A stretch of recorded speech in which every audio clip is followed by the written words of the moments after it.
aunt accidentally sent me a dinner video where my brother mocked me, my sister laughed, and my mother said paying their bills was the only thing that made me useful. At the time, I was covering my mother's mortgage, my brother's truck payment, my sister's rent, and the private school tuition for her 2 children. I didn't call them or demand an apology, and added up every dollar I had spent on them. The total was $211,430. Their next payments were due in 3 weeks, on the same day as my mother's 60th birthday party. That was the day I decided every payment would stop.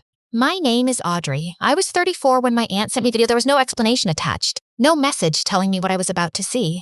It was simply a 47-second clip from a family dinner I had missed because I was finishing quarterly reports at work. I manage the billing department for a mid-sized orthodontics practice. It is stable, unglamorous work, and I'm good at it. My family usually described my job as something with numbers. I pressed play. My brother Wade was standing beside the dining table, pretending to hunch over a calculator. "Look at me," he said in a flat voice meant to imitate mine. "I'm Audrey. I can tell everyone exactly what they owe, but I can't build a real life." My sister Megan laughed into her wine. Someone behind the camera told him to do my face. Wade tightened his mouth and stared down his nose. "Sorry, I can't date anyone. I have to make sure Mom's mortgage clears and Megan's rent gets paid." The table laughed again. Then he called me a pathetic failure who was only good at counting everyone else's money. My mother Lorraine raised one hand. For half a second, I thought she was going to defend me. Instead, she said, "She should be grateful. At least the money gives her something to feel useful about." That got the biggest laugh. Megan covered her mouth, but only because she was trying not to spit out her drink. The phone shifted, and I saw the room around them. They were sitting inside the house I owned.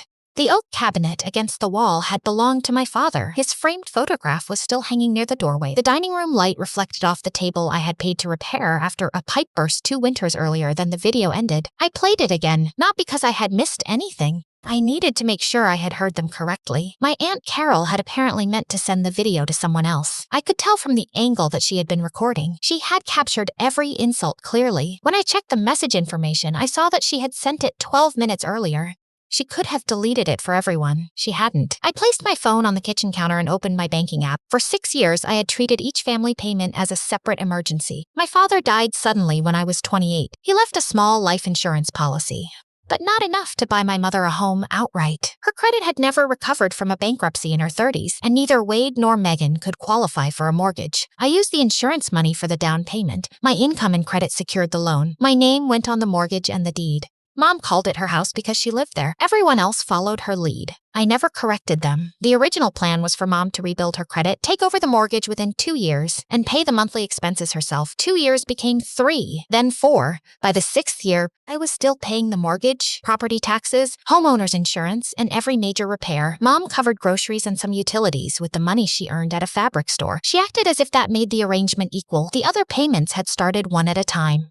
Megan separated from her husband and needed help with 1 month of rent. I paid it. The next month was difficult too. Then there was a legal bill connected to her divorce, then the security deposit for a new apartment. Eventually, the rent payment became automatic. Megan had 2 children, Dylan and Ava.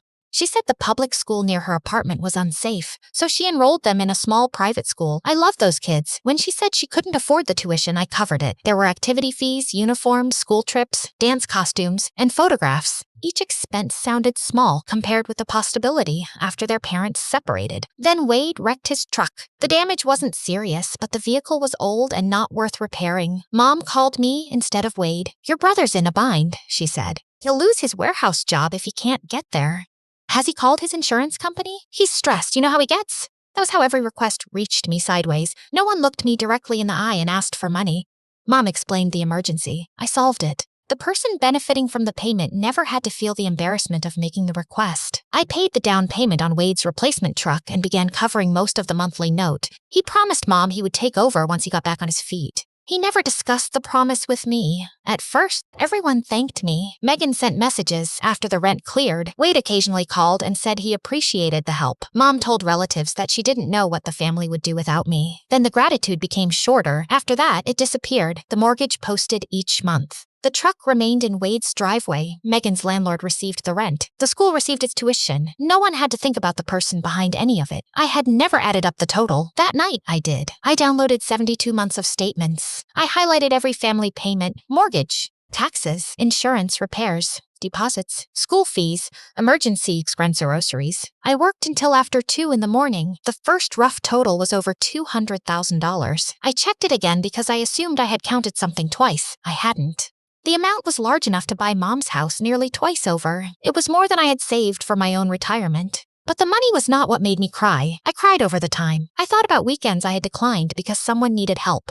I thought about the trip to New Orleans my friends had planned without me after I said I couldn't afford it. I thought about 2 relationships I had allowed to die early because every week seemed to bring another family crisis. And I was too tired to explain why a woman with a stable career never controlled her own time. Wade's joke about me having no life was cruel because he didn't understand that he was one of the people consuming it. The next morning, I drove to Carol's house. She opened the door before I knocked. Her eyes were swollen. I sent it to the wrong person, she said. I know. I saw your name after it went through. You could have removed it. She looked down. I know. Why didn't you? We sat at her kitchen table. Carol wrapped both hands around a coffee mug, but never drank from it. I think some part of me wanted you to see what was happening. How often do they talk about me like that? She did not answer. Carol, not every dinner. That isn't what I asked. She began crying. I should have stopped them. You were laughing. I know. Why? I didn't want to become the next person they laughed at after I left the room. I sat back. That answer hurt differently from the video. Carol was sorry. I believed her, but she had still chosen her own comfort over protecting me. Did anyone defend me? I asked. No, not one person. No, I stood. She reached across the table. Audrey, her face softened with relief. I added, that doesn't make you safe for me. Then I left. At home, I pulled out the closing documents from Mom's house. The deed carried one name, mine. The mortgage carried one name, mine. The family had spent 6 years calling it Mom's house while I carried every legal and financial risk attached to it. I could have kept the property and made her leave. I didn't want to do that. I wanted Mom to own the life she kept claiming was hers. Before making a final decision, I tested one small thing. I paid it 3 days late on purpose. Mom called within an hour of the missed transfer. Not Megan, Mom. The whole family is talking about how cold you've become, she said. It is 3 days late. Megan has children. She also has my phone number. She shouldn't have to beg you for something you promised. I promised temporary help. You've always had an attitude about money. I looked at the paused video on my laptop. Wade's mouth was open in the middle of a laugh. Money has never been your real problem, Audrey, Mom continued. Your attitude is. 3 days late, that was all it took for me to become the villain in a 6-year story I was still financing. The payment will clear Friday, I said. What is going on with you? Nothing. I ended the call. Then I made a plan. I wrote 4 steps on a legal pad. First, deal with the house through an every future obligation. Second, cancel all recurring family payments. Third, give each adult a full itemized record so no one could pretend not to understand what I had contributed. Fourth, do not argue. I wanted to say what I needed to say and leave before they could turn the conversation into another trial of my personality. 4 days after receiving the video, I met a real estate attorney named Marisol Chen. She had 12 years of experience in property and estate law. Her office was above a dry cleaner on Ridgeline Avenue. She studied the mortgage on the deed. No. Did your mother sign a rental agreement? No. Has she made direct mortgage payments? No. Then the property is legally yours. I want to transfer it to her. Marisol looked up. She has called it her house for 6 years. I want it to become her responsibility. You can transfer the deed, but you cannot simply hand her the mortgage. She pointed to a section of the loan agreement. There was a due-on transfer clause. If ownership changed without lender approval, the bank could demand the full remaining balance. Mom would need to qualify to assume the loan or refinance it in her own name. And if she can't, I asked, she sells the property, brings in a qualified co-borrower, or finds another arrangement acceptable to the lender. What happens to me? You do nothing until you receive a complete written release. I am not allowing you to give away control of the house while remaining responsible for the debt. That was the first time anyone had protected me in the entire situation. Marisol began the transfer process and contacted the mortgage servicer. I also hired a CPA named Financial Disputes, usually ugly divorces and inheritance fights. I gave him 6 years of bank records, payment app histories, and canceled checks. I want a clean report, I said. No opinions, no emotional language, purpose. 9 days later, he returned an 11-page document. The exact total was $211,030 over 72 months. Raymond also found 3 payments Wade had listed on a loan application as gifts, non-repayable.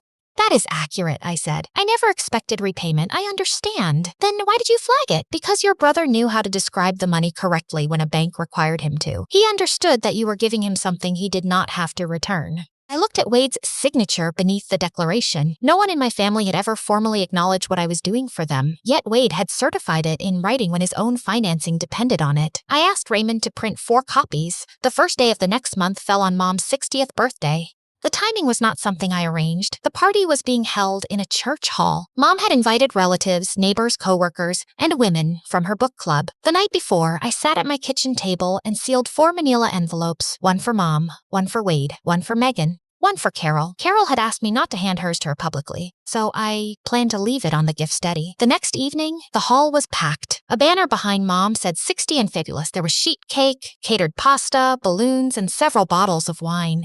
Mom wore a new blue dress. I recognized the store because I had sent her money to buy it. She moved between tables telling people how hard life had been after Dad died and how proud she was of keeping the family together. After dinner, she tapped her glass with a spoon. I think my daughter wants to say a few words. I had never told her that. She smiled toward me. She is very good at taking care of things. The room applauded. They expected me to thank Mom for her sacrifices. I stood with 4 envelopes in my hands. Mom, this is for you. I placed the first envelope beside her untouched cake. She looked at it. What is this? It is a complete list of every payment I have made for this family since Dad died, dates, amounts, and what each payment covered. Wade laughed. It was the short, sharp laugh he used when he was uncomfortable.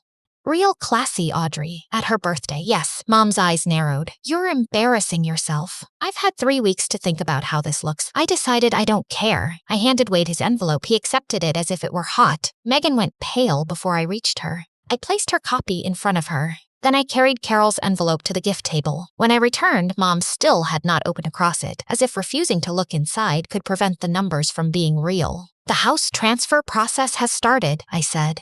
You need to qualify to assume the mortgage or refinance it. My attorney's handling everything. Mom stared at me. You did what? You have called it your house for 6 years. I am giving you the opportunity to own it. You cannot make a decision like that without speaking to me. It is my deed. My mortgage and my credit. It is my home. Then it should also be your responsibility. This is disgusting. I am no longer paying the truck loan. His expression changed. Megan's rent also stops this month. So does Dylan and Ava's tuition. Megan stood. My children have nothing to do with this. I love them. This is not punishment for them, then why take away their school? Because their mother sat at a dinner table and laughed while our brother called the person paying for it. Pathetic, Carol spoke from the side of the room. The video wasn't supposed to go to her. She stopped because there was no helpful way to finish that sentence. I know it wasn't supposed to reach me, I said. That is why I'm saying this in front of witnesses. No one gets to rewrite what happened later. Mom shook her head. You have always wanted to make us feel small. I looked at her dress and the room full of people praising her for a life I had financed. No, I spent 6 years making sure none of you ever felt the way I feel now. My voice nearly broke. I waited until it steadied. Every automatic transfer has been canceled, and I'm not suing anyone. I'm simply done paying. You cannot abandon your family, Mom said. I did not abandon you. I financed you for 6 years. She looked around the room, waiting for someone to defend her. No one spoke. Happy birthday, Mom. I walked out. My phone started vibrating before I put on my seatbelt. By the time I reached home, I had 14 missed calls. Most were from Mom. 2 were from Wade. Megan called from her landlord's phone because her own battery had died. Her voicemail said I was destroying her life. I answered none of them. I sat on my kitchen floor with my back against the cabinets. My body shook for 20 minutes. Then I made tea and went to bed. The next morning did not feel like victory. It felt like grief. For 6 years, I had believed I was the responsible one. The glue. The person making sacrifices because that was what family did. The people receiving those sacrifices had never shared that story. To them, I was an ATM with a pulse. The video had not created the problem. It only made it impossible for me to explain the problem away again. The earlier signs looked obvious once I stopped defending them. At Thanksgiving, Wade had asked whether I planned to date anyone or spend the rest of my life doing the family accountant thing. I had blamed the comment on beer. When Megan stopped thanking me for rent, I responded by giving more. When Mom described my career incorrectly, I told myself she didn't understand my job. When Wade posted a picture of the truck with a caption, "Finally treated myself," I typed a correction and deleted it before posting. 41 people liked that photograph. 3 of them worked with me. Mom had also asked me to add her to my checking account for emergencies. I almost signed a limited power of attorney. Then Megan mentioned that Mom had already told the family she was going to ask me. They had discussed access to my account before speaking to me, as if my agreement were guaranteed. I quietly changed my mind and never confronted anyone. The worst incident before the video involved Ava's dance recital. I had paid for the costume, photographs, registration, and recital fees, about $600. I drove 40 minutes through sleet to attend. When the announcer asked everyone to recognize the relatives who made the evening possible, Mom stood and took a joking bow. Megan hugged her. No one turned toward me. I sat in my car afterward and cried for 45 minutes. I told myself I did not need credit. The truth was simpler. I needed basic acknowledgement that I existed as something other than a source of money. 2 weeks after Mom's birthday, I woke at 3 in the morning with my pulse racing so hard that I thought I was having a medical emergency. The doctor found no dangerous physical problem and suggested that stress might be involved. A coworker recommended a therapist named Dr. Priyaner. During our second session, she asked why I had deliberately paid Megan's rent late before making my plan. I was testing the situation. What did you expect to happen? I didn't know. I corrected myself. I expected someone to become angry. You already knew the answer before you conducted the test. She was right. I had spent years running smaller versions of the same experiment. I reduced one favor. I allowed one request to remain unsolved. Each time, my family reacted as though I had broken a contract I never remembered signing. Dr. Nair also asked why I handed out the envelopes publicly rather than mailing them. I wanted witnesses. Why? Because Mom changes stories after the fact. What did you need the room to confirm that I wasn't imagining it? She did not tell me whether the party confrontation had been right or wrong. She asked how it felt to be heard. Terrible. Powerful? No. Relieved? A little. Sad? Mostly. All of those can be true. 19 days after the birthday party, 3 problems arrived at once. Marisol called first. Mom's application to assume the mortgage had been denied. Her fabric store income was not enough, and her credit remained poor. The lender gave her a short period to refinance. Sell the house or face default. What happens to me? I asked. We are finishing your release. Do not sign any private agreement with your mother and do not resume payments without speaking to me. That night, Wade appeared at my apartment. He pounded on the door hard enough that my neighbor opened hers to check on me. He was sober, which made everything harder. The truck company sent a repossession notice, he said. If they take it, I can't get to work. I'm sorry. No, you're not. I am sorry you're in trouble. This is because of one stupid dinner. It is because of 6 years. The dinner is only the part I finally saw. So I lose my job because I made a joke. You bought a truck you couldn't afford and let me cover it for 2 years without ever asking me directly or thanking me. You loved acting better than us. What? You were always the one handling everything. You liked feeling superior. For a second, I saw shame in his face. Then it disappeared. Now you get to feel superior because you stopped. I'm not saving the truck. He kept talking while I closed the door. I sat on the other side of it and listened to him remain in the hallway for several minutes before leaving. Megan called 20 minutes later. Her landlord had begun eviction proceedings after 2 missed payments. She was crying so hard I could barely understand her. I have nowhere to take the kids. You have income, not enough for this apartment. You knew what the rent was when you signed the lease. You promised to help me. I did help you. You've always been the strong now. That sentence nearly worked. I pictured Dylan and Ava losing their home because I had finally stopped paying for their mother. That was the real test. Not the birthday speech, not the envelopes, not walking away. The test was whether my boundary could survive when innocent children appeared on the other side of it. I called Marisol. You are legally entitled to do nothing, she said. You can also choose to help Megan in one specific way without restarting support for the whole family. They're treating it like all or nothing. It isn't. You decide where the line belongs. I did not save Wade's truck. The lender repossessed it. He lost the warehouse job 11 days later because he could not get there reliably. 3 weeks afterward, he found another job closer to home. Some nights, I still think about my role in that result. Then I remind myself that his name was on the loan, his photograph was beside the caption claiming he had treated himself, and his choices existed before my boundary did. I helped Megan once more, but not in the way she requested. I did not pay the overdue rent. I contacted a tenants' rights clinic connected to the county courthouse and arranged an appointment with a housing attorney. Megan negotiated extra time to move. I paid a one-time security deposit of $680 on a smaller 2-bedroom apartment that her own income could support. I love Dylan and Ava enough to make sure they have a safe home, I told her. I do not love you enough to make sure you never have to manage your own money. That is cruel. It is honest. She cried. I cried after ending the call. Deposit raised my final family total to $212,110. I never added another dollar. Mom could not refinance the house. 6 weeks later, it went through a short sale. Before the sale closed, Marisol confirmed in writing that I had been completely released from the debt. Mom moved into a 1-bedroom apartment across town. Carol told me Mom cried for 3 days. On the 4th day, she applied for a second part-time job. I did not celebrate. I had never wanted my mother to be afraid or exhausted. I wanted her to understand that the life she called hers had required someone else to keep paying for it. The truth spread through the family slowly. Cousins compared messages. People discussed the envelopes in group chats. Eventually, Carol gathered several relatives and explained the full history as a sudden change in my personality. Carol stopped her. Name one thing Audrey asked for in return during those 6 years. No one answered. Anything, Carol said. Name one. There was still no answer. Wade left the room. Carol told me about the conversation several weeks later when we met for coffee. I should have said it years ago, she said. Yes. I kept thinking that staying quiet kept me out of it. It kept you safe. At your expense. I did not disagree. Can you forgive me? I believe you're sorry. That isn't what I asked, I know. Wade sent me one message months later. I get it now. I did not answer. Understanding that arrived only after the free truck job, mortgage, and rent disappeared did not create an obligation for me. I still see Dylan and Ava.